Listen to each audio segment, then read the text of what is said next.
Hi everyone. सो अभी last lectures में हमने रेसिडेंशियल स्टेटस के बेसिक सारे प्रोविजंस कर लिए थे। We had done section 6 which was for basic conditions कि बंदा रेसिडेंट है इंडिया में या नहीं। उसके बाद एडिशनल कंडीशंस भी हमने किए थे, ठीक है। Then we did income, Indian foreign income क्या होता है वो देखा। उसमें हमने receive, deem to be received, accrue और अराइज और डीम टू अक्रू और अराइज इन इंडिया देखा था, राइट। अभी उसमें अक्रू और अराइज और डीम टू अक्रू और अराइज, उसमें डीम टू अक्रू और अराइज का पार्ट हमारा बाकी था। Now I had given you the 5 conditions when your income is deemed to be received in India, right? TDS, उसके बाद interest credited to recognized provident fund in excess of 9.5%, salary 12% से ज्यादा अगर contribute कर रहा है एम्प्लॉयर आपके PF को, तो सेंट्रल गवर्नमेंट अगर पेंशन फंड को कंट्रीब्यूशन दे रहा है ईटीसीसी डी में, and any transfer balance, right. These 5 conditions we had done. अभी आज क्या करेंगे, थोड़े से सम्स पे जाते हैं, ठीक है।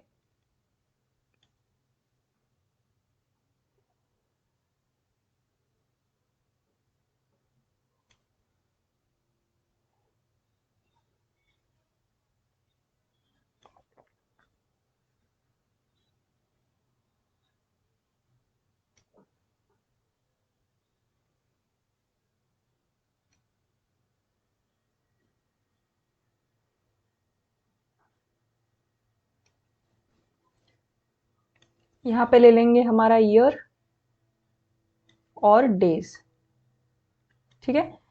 हमारा प्रीवियस ईयर क्या है अभी के लिए, for now I am taking it to be 2019-20, बराबर। उसके बाद आगे के 10 साल लेंगे, 2018-19, सॉरी पीछे के 10 साल, 2017-18, 16-17, 15-16, 14-15, 13-14, 12-13, 11-12, 10-11 एंड 9-10, राइट। तो सपोज अभी एक्सेप्शंस के साथ अभी सॉल्व करना सीखेंगे, ठीक है। तो सपोज प्रीवियस ईयर में उसका स्टे है इंडिया में 72 डेज, ठीक है। और पिछले 4 साल में हम पकड़ के जाते हैं 100-100। मतलब क्या, if you remember 6(1)(b,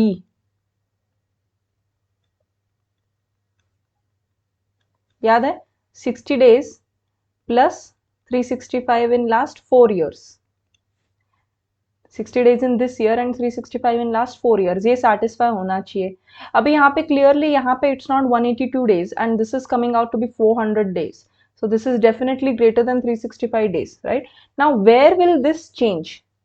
Two conditions, if I say कि बंदा इंडियन ओरिजिन का है and he is going and he is visiting India and he is going outside India for employment or as a member of a ship or crew,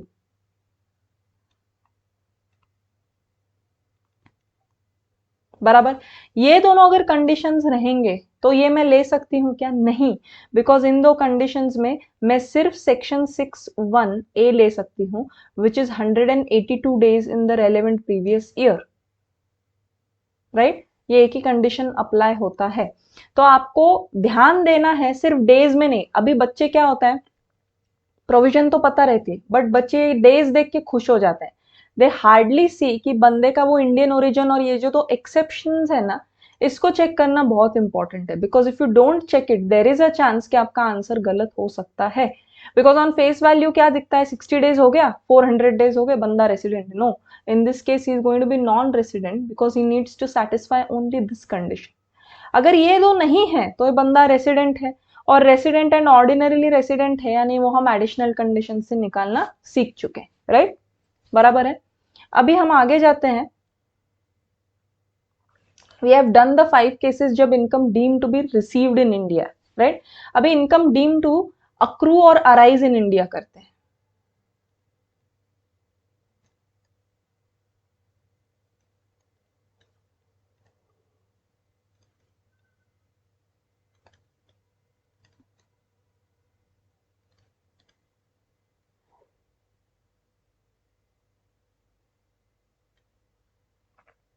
ठीक है। अभी इसमें this is covered under section 9, ठीक है, of the income tax act 1961। Section 9 important है, income deem to accrue और arise in India. ठीक है, अभी इसमें फर्स्ट कौन सा है? अभी सिंस आप लोगों के पास भी बुक्स नहीं है एंड अभी हम वार्म अप कर रहे हैं, सो मैं मेरे नोट्स के हिसाब से आपको एकदम हल्के फुल्के वे में पढ़ा रही हूँ। ठीक है, once your books arrive then we can do it in the technical language which is the same but I'm making it a bit easy and palatable for you right now, right? So income from business connection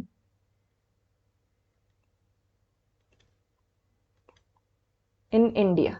अभी इसमें important चीज क्या है? Business connection. Business connection का मतलब क्या है? Business connection मतलब your income is earn outside India but source यहां पे है, ये ध्यान रखो। ठीक है,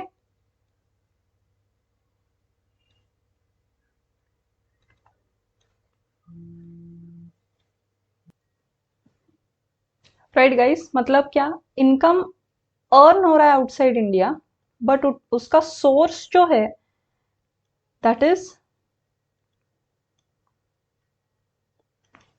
और नेक्सस, मतलब बिजनेस कनेक्शन इंडिया में है, उसकी वजह से बाहर इनकम अर्न हो रहा है। तो अभी इसमें देखो, ये डीम टू अक्रू और अराइज है ना, मतलब ये एक्चुअल में हो नहीं रहा है अक्रू और अराइज, राइट? तो नेक्सस अगर इंडिया में है और इनकम बाहर अर्न हो रहा है तो यहाँ पे कंफ्यूजन होता है ना कि इनकम इंडिया में हम उसको टैक्स करेंगे, इंडियन इनकम पकड़ेंगे या foreign. So that is why this is a specific condition, a special condition जिसमें इनकम को हम इंडियन मानते हैं, राइट? ये हो गया। मैं पहले सिर्फ एक कर्सरी रीडिंग ले रही हूँ सबका, इसमें कुछ एक्सेप्शंस वगैरह भी आएंगे, वो हम बाद में देखेंगे। ठीक है, अभी आपको पहले सिर्फ कंसेप्ट ऊपर ऊपर से एक बार समझ लेना है, जस्ट एज यू नो, एक नॉलेज बेस के लिए। ठीक है, फर्स्ट हो गया business connection in India, right? Then second is if any income is earned from property और सोर्स इन इंडिया।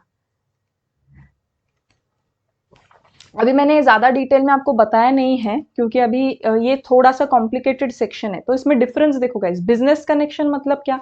बाहर बिजनेस है, उसका ब्रांच वगैरह इधर है, एक कोई तो भी कनेक्शन यहाँ पे है management related, right? But income earn from property या सोर्स इन इंडिया की जब हम बात करते हैं, मतलब यहाँ पे प्रॉपर्टी सिचुएटेड है लाइक लैंड और फ्लैट जिसका रेंट बाहर अक्रू हो रहा है, so that will be received in India. समझ में आया? इनकम अर्न फ्रॉम प्रॉपर्टी और source in India, right? Then third is your income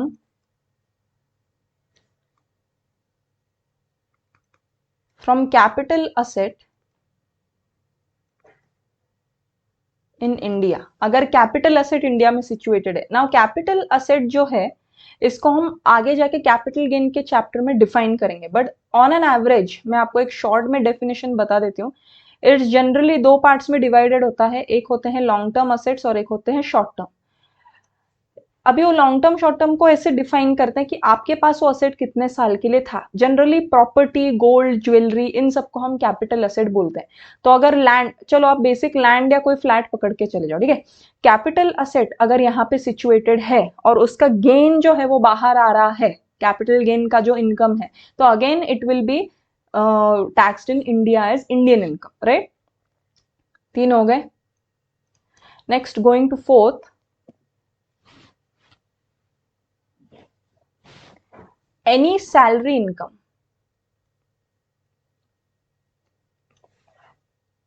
right? अगर सर्विस आप इंडिया में दे रहे हो तो सैलरी भी आपको यहाँ पे मिल रही है, तो वो इनकम डीम टू अक्रू और अराइज इन इंडिया ही है। अभी ये कोई स्पेशल केस नहीं है, this is a normal case, but कैसे होता है लॉ में they have to put everything in black and white, otherwise there is an ambiguity. Ambiguity नहीं होनी चाहिए, इसलिए क्लियरली वो स्टेट करके रखते हैं, राइट? तो सैलरी इनकम है if service is rendered in India, ये इंपॉर्टेंट है।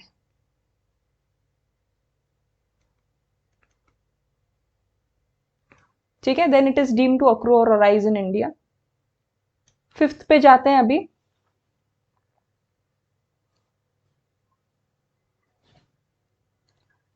If any salary is paid by government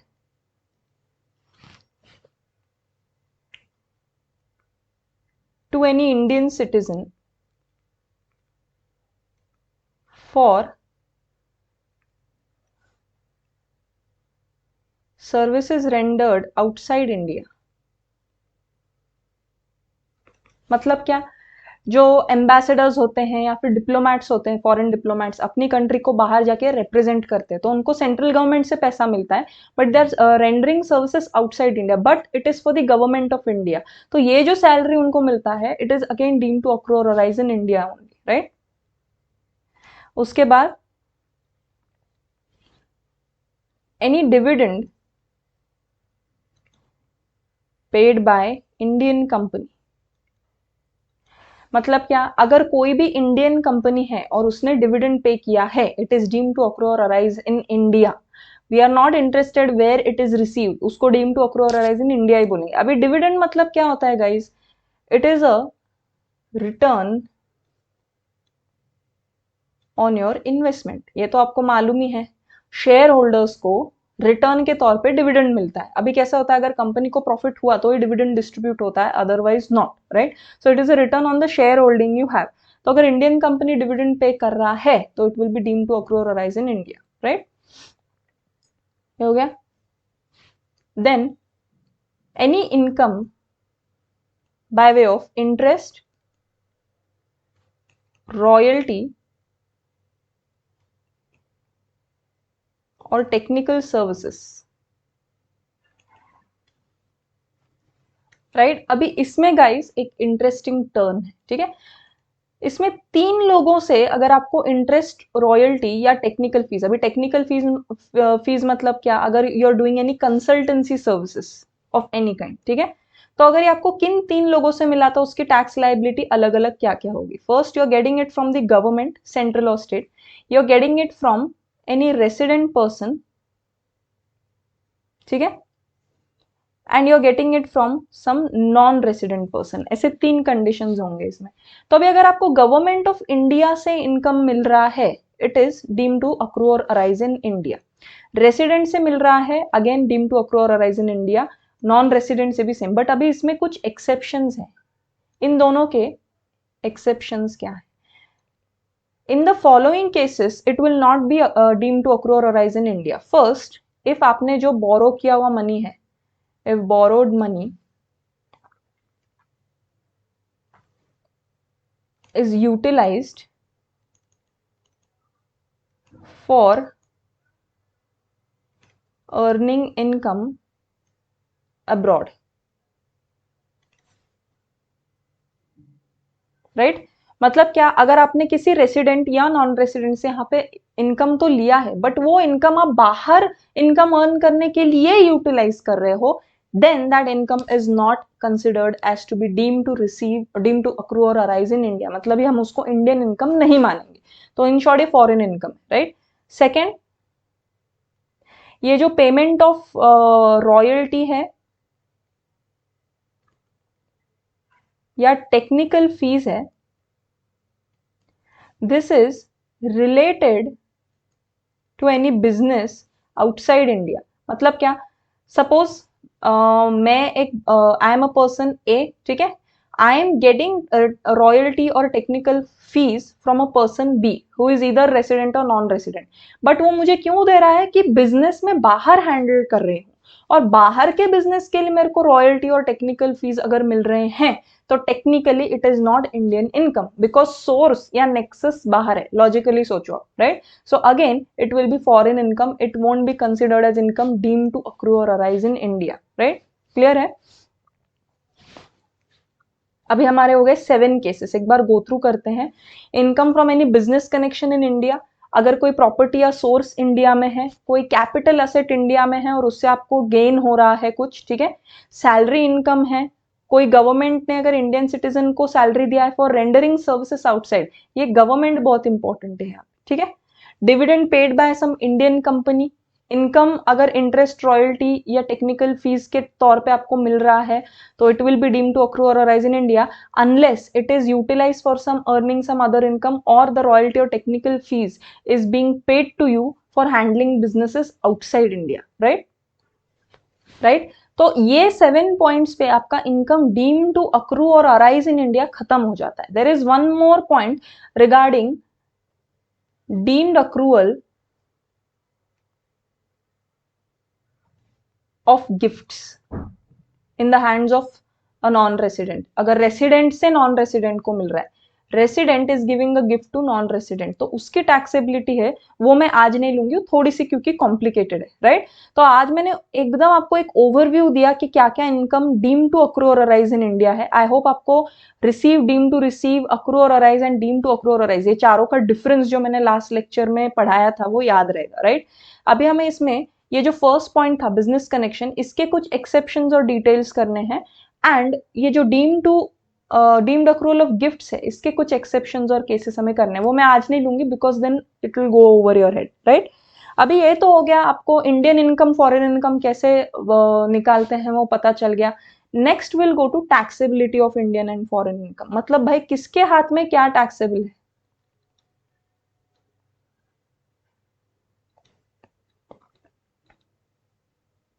ठीक है. अभी इसके लिए हम एक टेबल बनाएंगे इंटरेस्टिंग सा.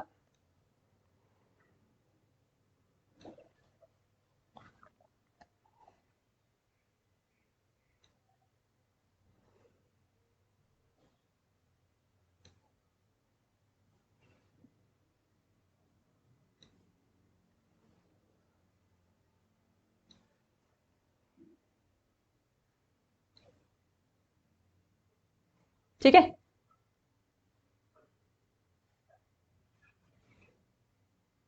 अभी फर्स्ट इसमें मैं लिखूंगी मेरा इनकम कौन सा है,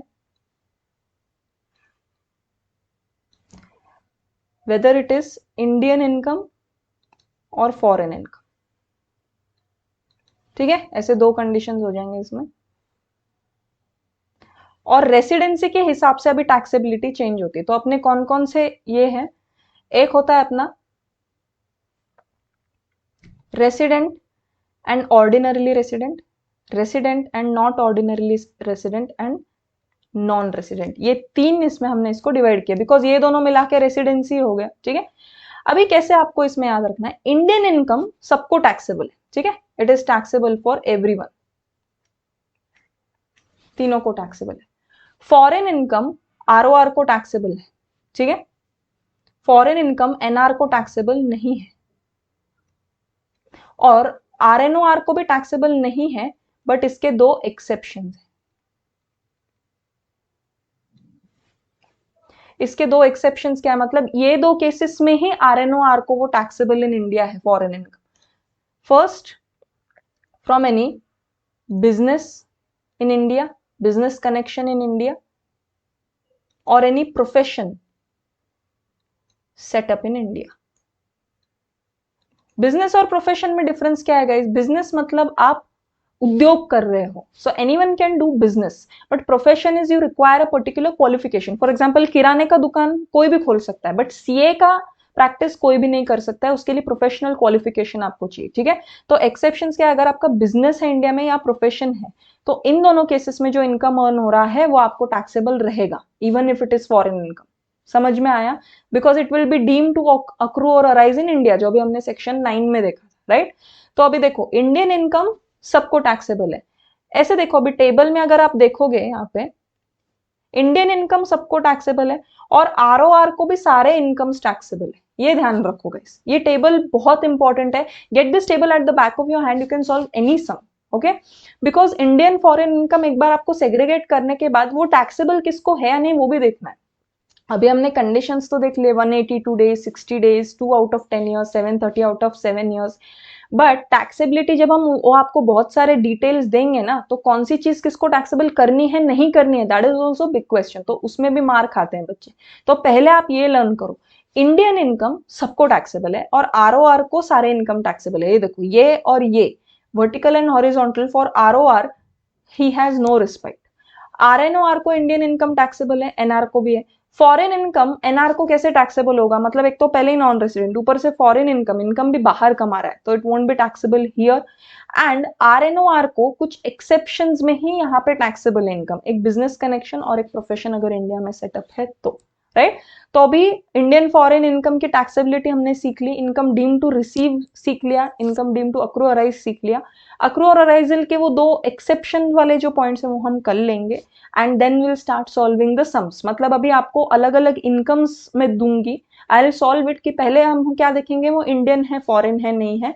उसके बाद बंदा रेसिडेंट है, नॉन रेसिडेंट है, वो दोनों को अभी कंबाइन करना है। You have to match residency with the type of income and find out the taxability, right? So we'll stop here and we'll go ahead in the next lecture.